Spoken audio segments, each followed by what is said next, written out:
Bueno, este problema dice, determine la magnitud y los ángulos de dirección coordenados de la fuerza resultante que vendría por la interacción de esas dos cuerdas conectadas a ese poste. Entonces vamos a resolver esto nuevamente con el concepto de vector exposición y cómo esto se puede utilizar para resolver problemas en tres dimensiones.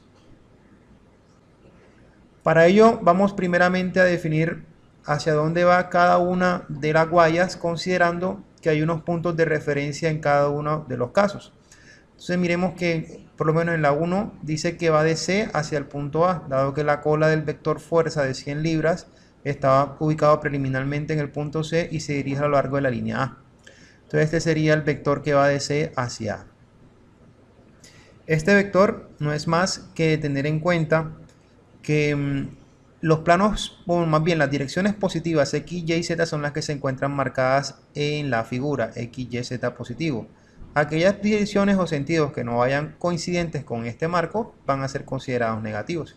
Entonces, para poder por lo menos preliminarmente establecer la posición en X del vector posición CA, este va hacia el caso contrario del sentido positivo de las X. Con lo cual, este cateto, miren que con respecto a la hipotenusa sería opuesto al ángulo de 40.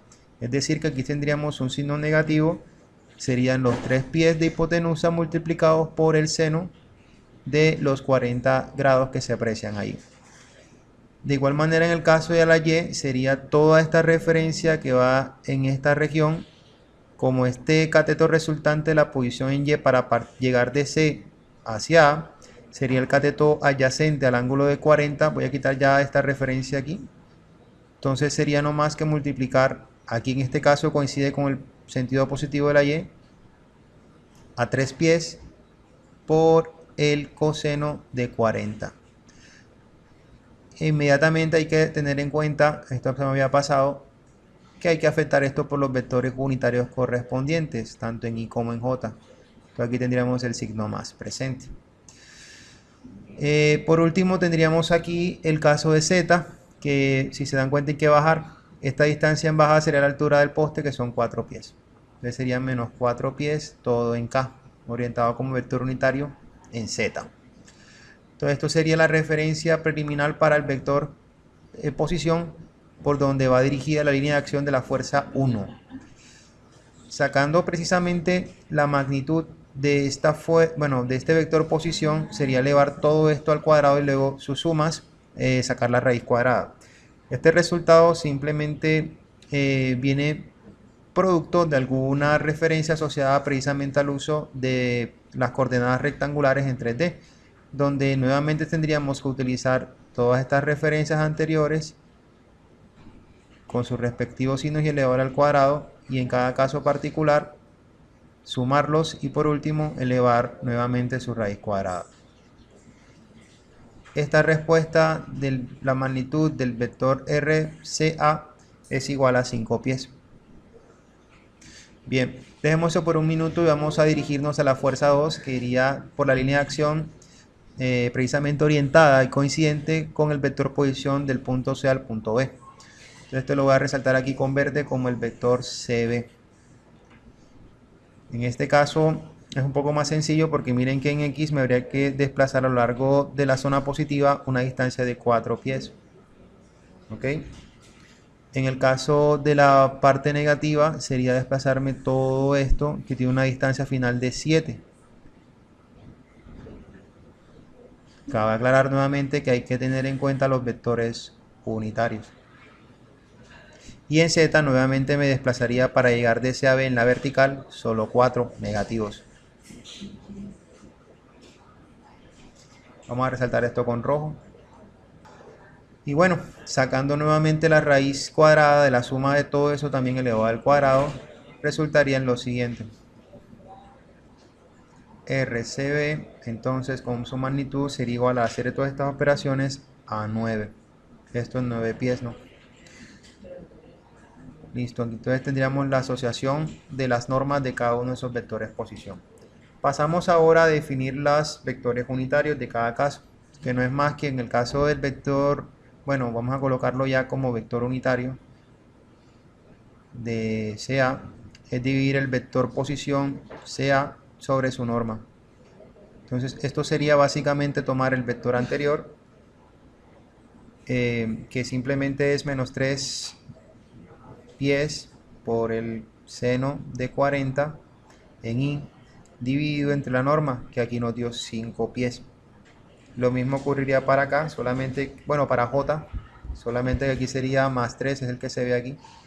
3 pies por el coseno de 40 en j sobre 5 pies. Y por último aquí sería 4 pies sobre 5 pies en k. Todas estas unidades se cancelarían y quedaría todo adimensional, como lo es un vector unitario. Entonces el lambda c sub a quedaría ejemplificado de la siguiente manera en este caso. Bueno, no lo vamos a operacionalizar, vamos a dejarlo ahí indicado.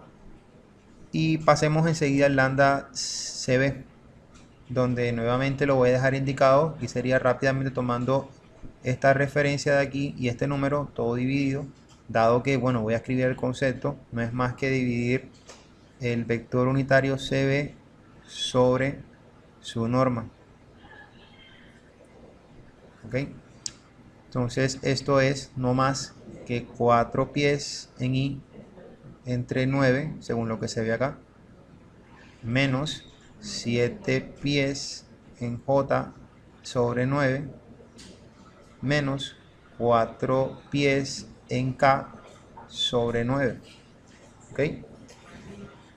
Entonces, con estas referencias ya procederíamos a calcular la distribución espacial de las fuerzas, tanto en 1 como en 2. Yo la voy a llamar aquí CA y CB. No es más que la magnitud de la norma CA por su vector unitario en CA, que es la misma fuerza. Bueno, en este caso la CA es la que se va dirigida por este pedacito. Miren que es la fuerza 1, la que voy a resaltar aquí en azul. Entonces, haciendo el símil, sería aquí simplemente 100 por toda esta expresión que vemos aquí. Para hacer estas operaciones me queda que el vector en FCA es igual a menos 38.56 libras fuerzas en I más 45.96 libras fuerza en J menos 80 libras fuerza en K. Voy a resaltar esto en verde para tenerlo para usarlo más tarde en el cálculo de la fuerza resultante. Ahora me voy a hacer el mismo ejercicio pero para lambda CB, donde la fuerza CB va a estar expresada con el producto de su magnitud y su vector unitario. Es exactamente el mismo del vector posición. Entonces, el FCB, según lo que aparece aquí en el problema, es el que está relacionado a 81 libras fuerza. Entonces, todo esto va a ser afectado por 81. Y bueno, aquí era pies en estos casos y evidentemente ya aquí no se tendría en cuenta para calcular.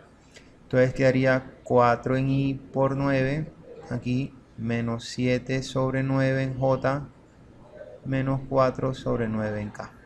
Entonces un 9. ¿Listo? Entonces el FCB aquí finalmente va a ser igual a, al hacer estas operaciones respectivas, queda en el primer caso que son 36 libras en I, menos 63 libras en J, menos 36 libras en K.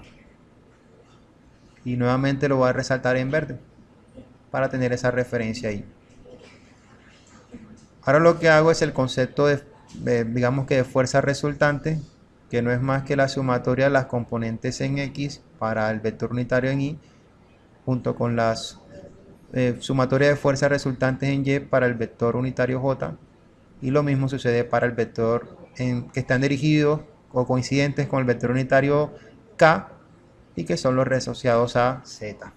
Entonces aquí lo que voy a hacer simplemente es tener en cuenta que el que tenga el vector unitario similar se va a sumar. Entonces este de menos 38,56 se sumaría con el de 36, el de 45,96 se sumaría con el de menos 63 y el de menos 80 se sumaría con el de menos 36. Este resultado finalmente es para esta operación igual a menos 2,56 libras en Y, menos 17.04 libras en J, menos 116 libras en K.